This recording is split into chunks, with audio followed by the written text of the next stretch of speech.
This video is sponsored by, and made in collaboration with, Once Human. Stick around to find out more as we get into the lore.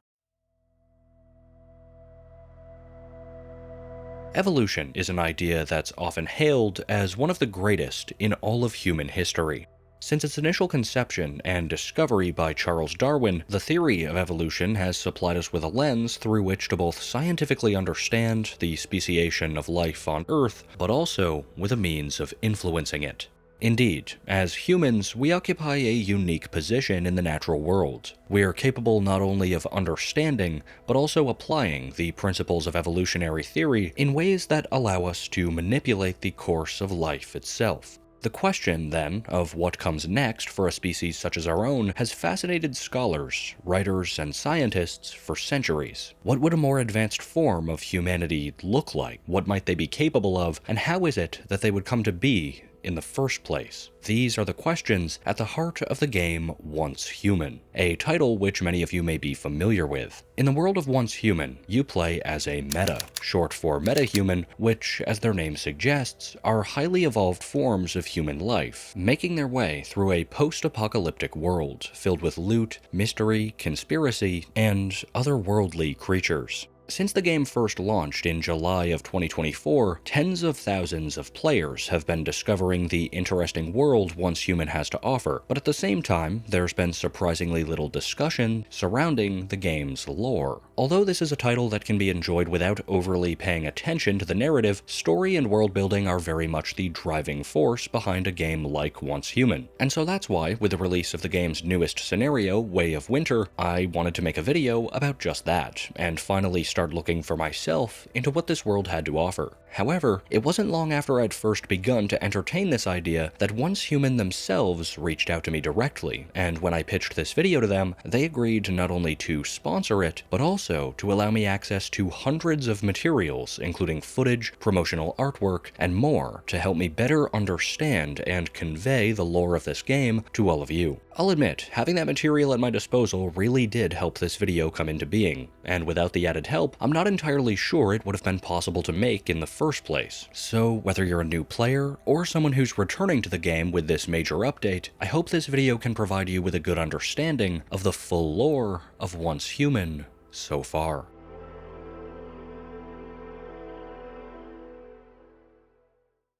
But before that, we need to establish some groundwork. Once Human is a game that mixes action, gunplay, a vast open world, and bizarre mutant-like enemies with some of the conventions of a contemporary MMO in order to create an experience as compelling as it is, well, crazy. Whether you're playing alone or in a group with friends, Once Human has a vast world to explore, filled with insane, horror-themed enemies, thrilling quests, and of course, an exciting campaign. The game also boasts regular content updates, the most recent of which just dropped on January 16th. This update brings the new Lunar Oracle event, in which a blood moon may arise at midnight, which causes players to lose sanity over time. But in an interesting twist, the lower your sanity, the more XP, rewards, and materials you'll receive from gathering, mining, and slaying monsters. There's a ton of new rewards to pick up while this event is going on, including some new deviations, and at long last, Once Human has also finally added the option to further customize your characters by switching their gender whenever and wherever you want. And that's just the tip of the iceberg. There's a lot more wild content to uncover throughout this game, and Once Human even has a mobile launch planned sometime in April, so now's a great time to check it out if you haven't already. If all of that sounds neat to you, and you haven't given Once Human a try, I'll have an affiliate link down below in the description so that you can get yourself started. Either way though, one more big thanks to Once Human for partnering with the channel to bring you this video today, and with that, let's get into what you came here for, the lore.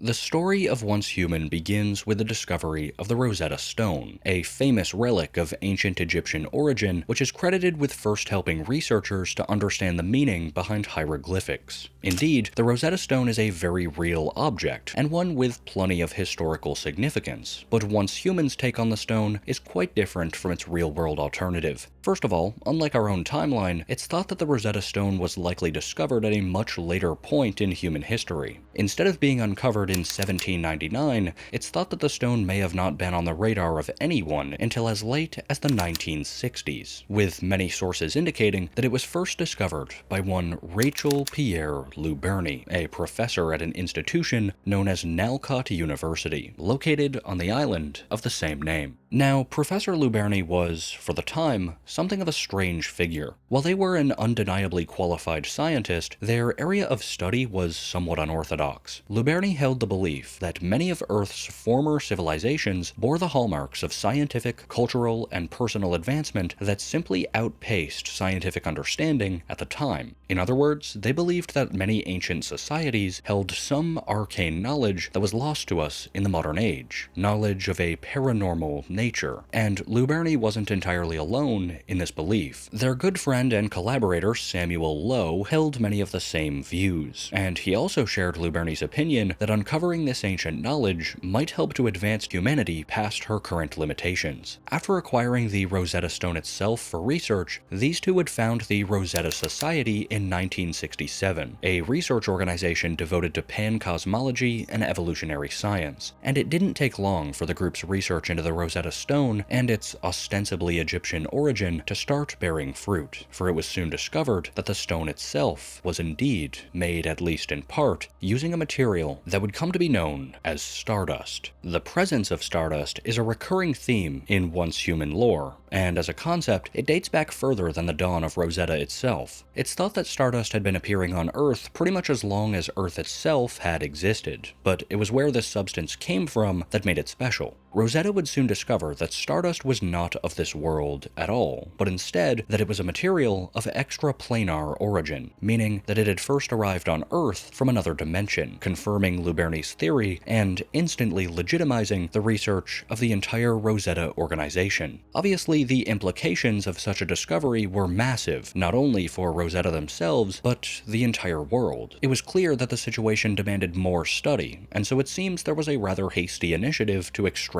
a portion of the material from the stone itself for further research. But in the process, Rosetta was about to become aware of just how little they actually understood about the dimensions beyond our own. To understand what happened next, it's essential to have some concept of what Stardust is and where it originates from. By its very nature, the dimension from which Stardust hails is ill understood, and in many ways seems illogical to the human mind. But what we know concretely is that this parallel universe is host to its own forms of life, known collectively as deviations. On Earth, deviations can take many forms, but it's unclear whether said forms are true representations of the beings themselves, or whether it's simply the way that the human brain is forced to rationalize them. It could very well be that our perception of deviations could be compared to, say, opening an image file using a text editor. What you get simply comes across as illogical, and lacks the greater significance of the beings themselves, though it's hard to say definitively whether or not this is the case. Regardless of how they manifest though, what we do know is that these deviations are known to produce stardust when put under strain, and this is likely the source of the stardust found throughout human history. It originally came from deviations who crossed over from their world into our own. Unfortunately for Rosetta though, it would be several years, or even potentially decades, until all of this information would actually become known to them. And so when Stardust was extracted from the Rosetta Stone, no one was anticipating that it would function similarly to an organic material.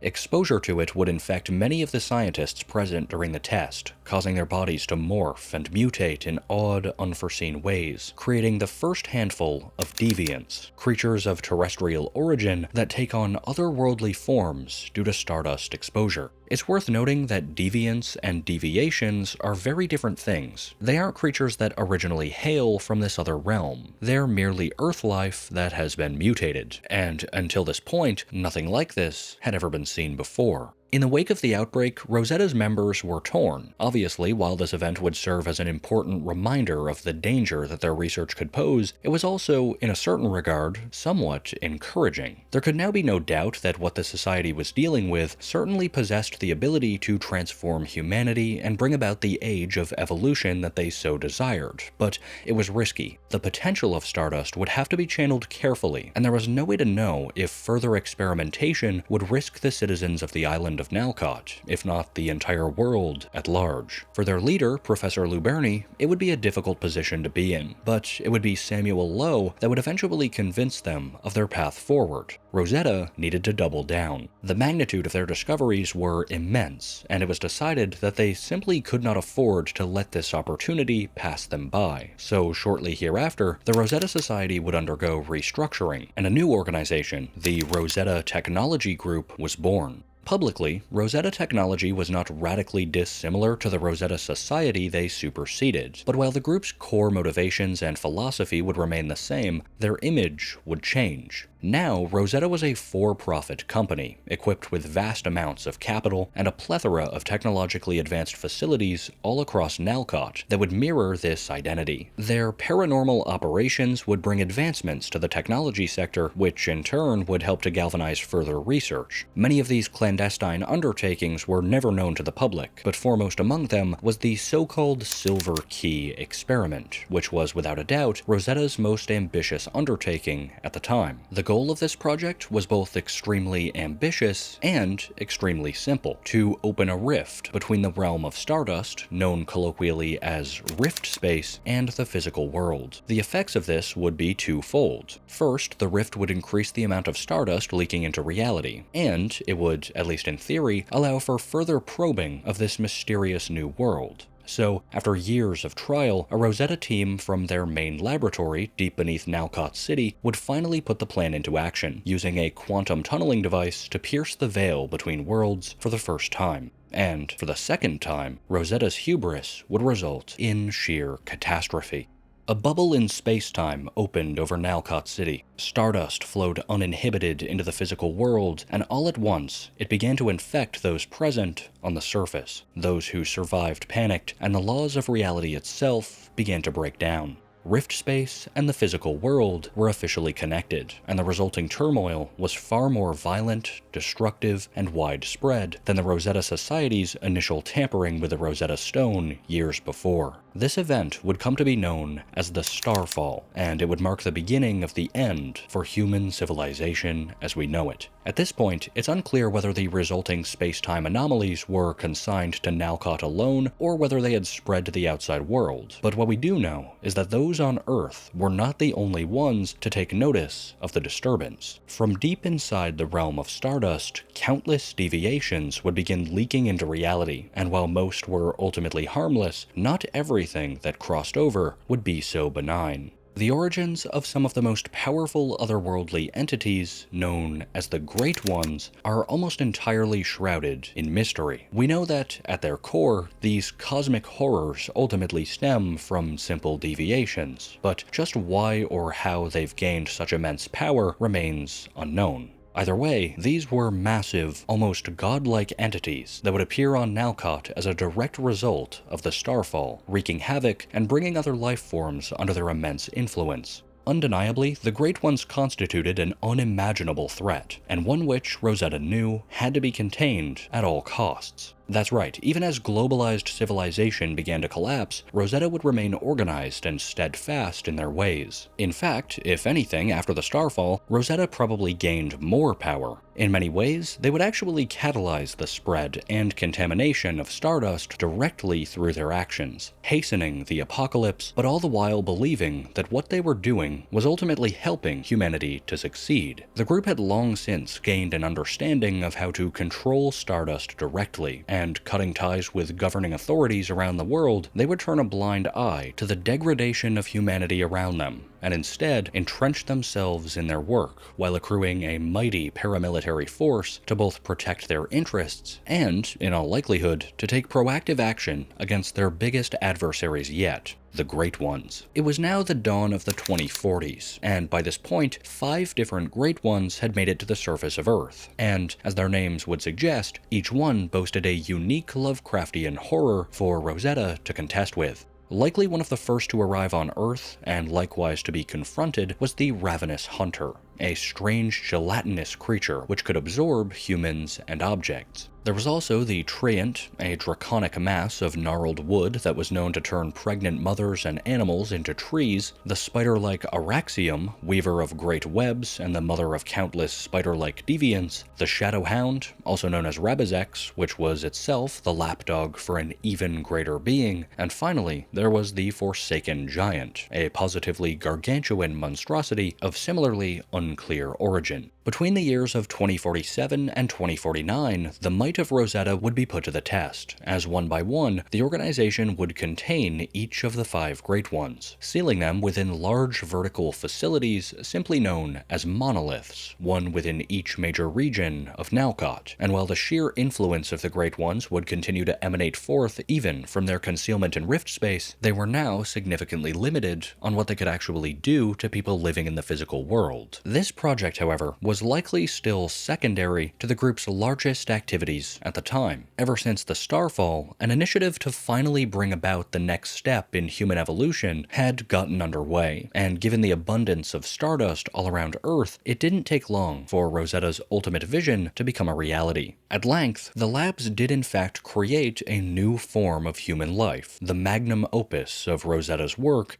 dubbed metahumans, and while they were almost identical to everyday people, metas would possess enhanced physical abilities and the miraculous power to directly influence Stardust. The creation of the first metahumans was, as you might imagine, precisely the big break that Rosetta was hoping for. They had finally done what they set out to do in the first place, create an offshoot of humanity that furthered the cycle of evolution. In their minds, the apocalypse they had created had all been worth it, but even among these highly evolved specimens, some metahumans were more capable and proficient than others. In particular, there was a collection of 9 metas that were considered by Rosetta to be their most powerful works. The identities of each member of this group, simply referred to as the 9, are not fully known, but there are a couple that we know by name, and one of those gifted metas was a man by the name of Victor Hammett, who, in time, would begin to harbor doubts about Rosetta's activities. Hammett would not be oblivious to the damage that his parent organization was doing to life on Earth, and he also wasn't the only metahuman in Rosetta's possession to resent them for it. Supported by several others, Victor would found a rebel organization composed entirely of metas who opposed Rosetta's evolutionary ideals. Known as Mayfly, the goal of this faction was to try and find a way for humanity to live alongside the paranormal, and perhaps, more importantly, to put an end to Rosetta for good. This would put the group at direct odds with their creators, and for several years, the two organizations would battle back and forth across Nalcott. But, of course, although Mayfly would draw the admiration of many metas, there were still others that were not as sympathetic toward the cause, including another, perhaps even more powerful member of the 9, Mary Ames. Perhaps unlike many of the others, it was by no means happenstance that Mary became a member of the 9, as elaborated on by her personal file, quote, Mary Ames, designated LD-081, was formed in May redacted 11. She was personally selected and cultivated by Marcus Ames, the head of the Gene Research Department and Senior Director. Using Stardust and test tube baby techniques, they created a clone with surpassing abilities.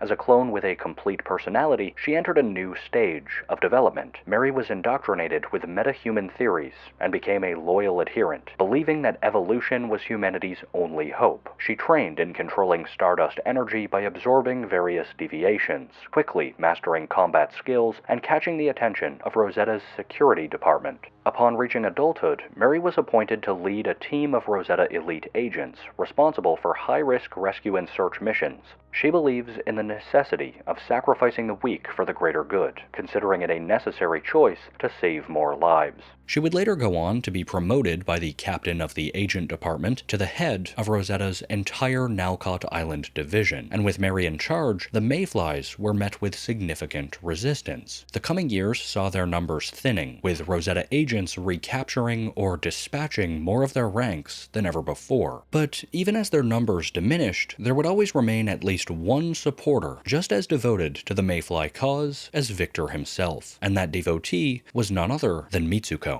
A very powerful metahuman possessing extraordinary control over Stardust and Rift Space, Mitsuko's exact origins are unclear, though it's widely been suggested that she may have been one of the 9 owing to her unparalleled abilities. Bearing the power of foresight and to skip freely between dimensions, Mitsuko may just be one of the most powerful metas ever to exist, and we know that at some point in time, she was one of the subjects experimented on directly by Marcus and Mary Ames at the White Cliffs Laboratory, likely the same place where Mary was first created. Mitsuko's great power, extraordinary though it may be, would come at a price though, as it made her a direct target of the Great Ones, and even imprisoned within the monoliths, their ire could not be ignored. So, for her own protection, Mitsuko would spend most of her time hidden away within her own pocket of Rift Space. Aside from Victor himself, very few people knew that this sanctuary even existed, and even as the Mayflies weakened, and even Victor himself was transformed into a unique deviant, hereby referred to solely as V, the secrecy of Mitsuko's whereabouts would be upheld. But Rosetta and the Mayflies were hardly the only factions to inhabit the post-apocalyptic world of Earth. Indeed, as it neared 20 years since the Starfall, other survivors would band together and create their own organized groups. One of the most prominent are the Vultures, who are a band of plunderers, thieves, and murderers that raid, scavenge, and destroy the settlements of others in order to survive. They're known for their berserker-like tendencies due to heavy abuse of Stardust and Stardust-based drugs, and they've also been known to worship some of the Great Ones, drawing the ire of the few remaining Mayflies, but in the process, making them friendly with Rosetta.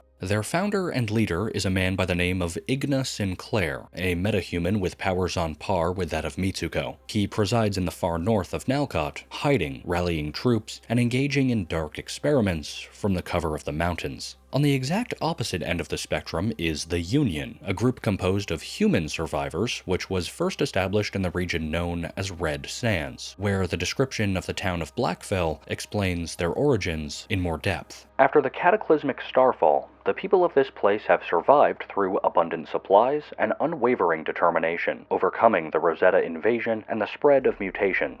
They established the Union. Despite numerous challenges, the Union and the survivors persist in defending the last bastion, relentlessly striving to reclaim their homeland from the clutches of the Stardust. From Blackfell, the group would spread south, first establishing the Greywater Camp in the Iron River, then influencing the rise of other similar sites all across the eastern region of Nalcott, and eventually expanding to the rest of the island, including the mountain ranges to the north. It's also in the north where we'll find the Column, a paramilitary faction dedicated to destroying both the forces of Rosetta and the Vultures. And speaking of which, that pretty much brings us to the events of the game itself. Now, Once Human presents its story in a rather unique way, one that's somewhat indicative of its MMO-like roots, and at the core of this dynamic are scenarios. Scenarios are basically different game modes in Once Human that players can partake in based on the individual experience they want to pursue. At the time of recording, the game has a total of 4 scenarios to offer, divided evenly between PvP and PvE-based gameplay. PvP modes primarily offer a challenge for those who want to gather up a squad and dominate regions of the map, but the majority of the lore is derived from the PvE side of things. These scenarios can be thought of like MMO expansions, which often abide by a set content release schedule that progresses over the course of the season. But what makes this setup cool from a storytelling perspective is that once a scenario ends, you can always play it again from the beginning, so the original release calendar is preserved intact for future playthroughs. Either way, to play all of Once Human's story events in order, one would need to begin with the Manibus Scenario, where you, a metahuman, is awakened from your stasis inside one of the monoliths by Mayfly. After awakening, you'll quickly locate a cradle, an invention that allows metahumans to synchronize with Deviations, and you'll meet with V, who'll accompany you throughout the game. He'll take us to meet Mitsuko within her isolated pocket of Rift Space, where she'll urge us to travel to the physical world, and together with V, work to take out all of the Great Ones to hopefully help secure Nalcott and allow Mitsuko herself to return there. Along the way, you'll meet with Mary, Samuel Lowe, and a bunch of other characters as we invade each monolith and challenge the Great One inside. While I won't spoil the entire campaign, it's worth noting that this scenario draws its name from the Manibus, a powerful anomaly that's summoned during the narrative and appears in the skies across Nalcott during the latter phases of the scenario itself. The Manibus is without a doubt the biggest and baddest challenge challenge that players are bound to face. Often interpreted to be on a level above even the Great Ones, it is this being which the Shadowhound and others are ultimately loyal to, a fact which is reflected throughout its later encounters.